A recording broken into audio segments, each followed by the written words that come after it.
Let's take a look at the story behind EchoScout. It all started with a simple question. Why EchoScout? From Sonar to curiosity. Sonar lets us explore a world we cannot see. It reveals fish, the seafloor, entire underwater landscapes. But the sensing itself remains invisible.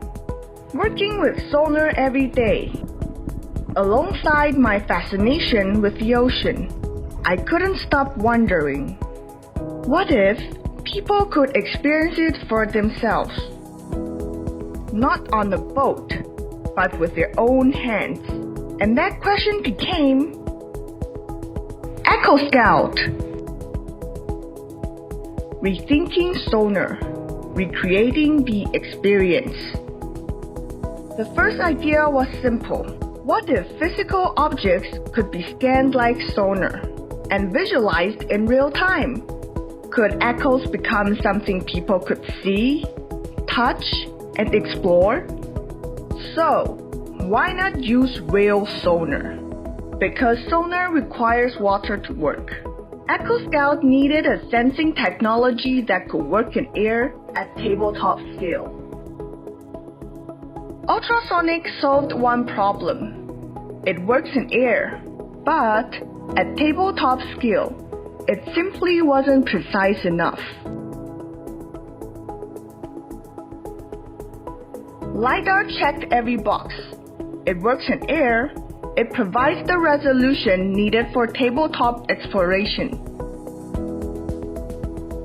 Most importantly, it shares the same core idea as sonar. Send a signal, receive its echo, reveal the unseen.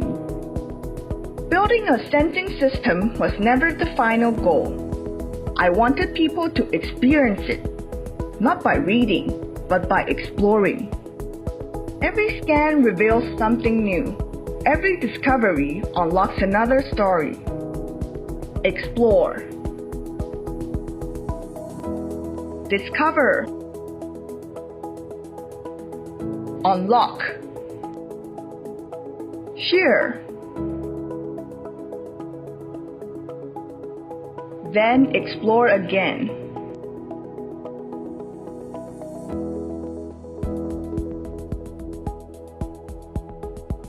Building EchoScout, more than a sensor. What began as a sonar-inspired sensing experiment gradually became something much bigger.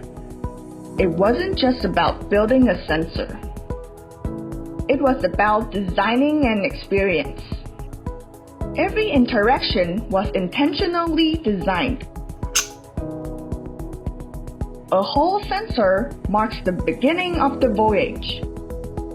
Every prototype, every line of code, every design decision works toward the same goal, making the invisible tangible.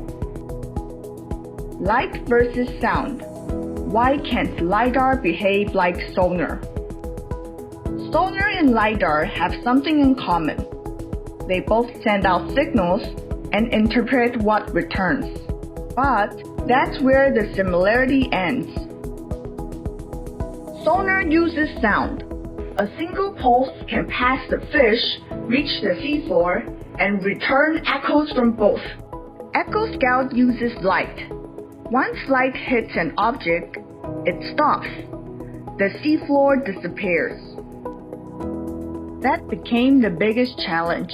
How do you make light behave like sonar without sacrificing terrain detection?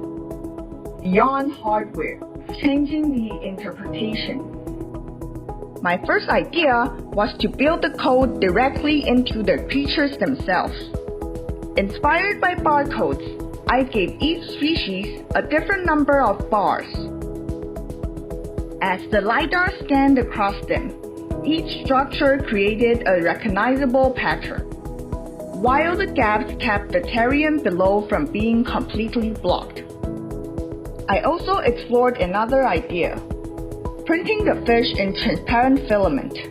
If the light could pass through the fish, it could still reach the seafloor below, allowing both to appear in the scan. But in practice, the LiDAR could only distinguish the bars when the gaps between them were wide enough.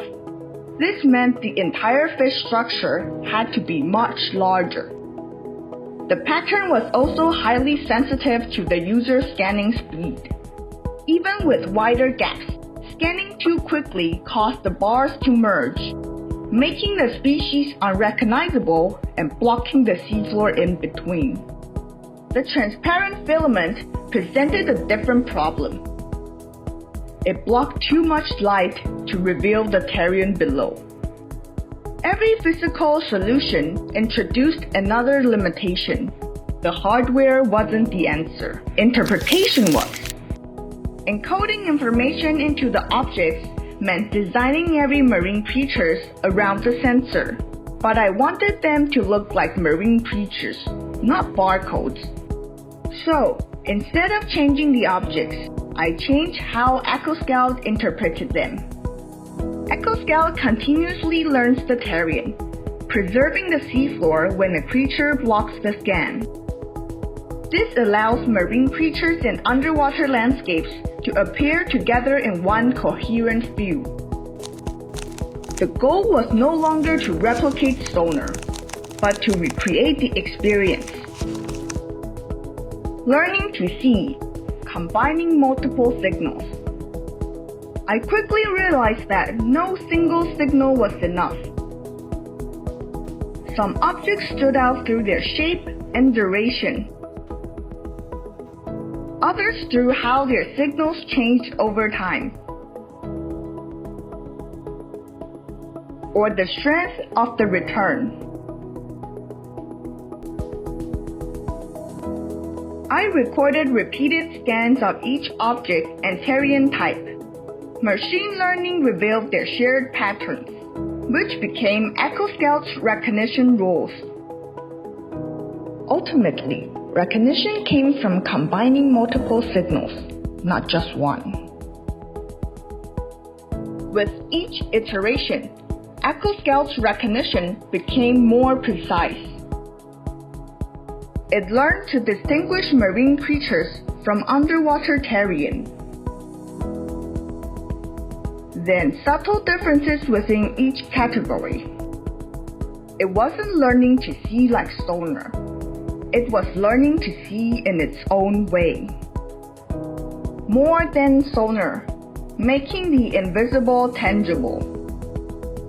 EchoScout invites people to explore, to discover, and to learn. Because some experiences are best understood by experiencing them yourself. EchoScout. Trace the echo. Scout the sea.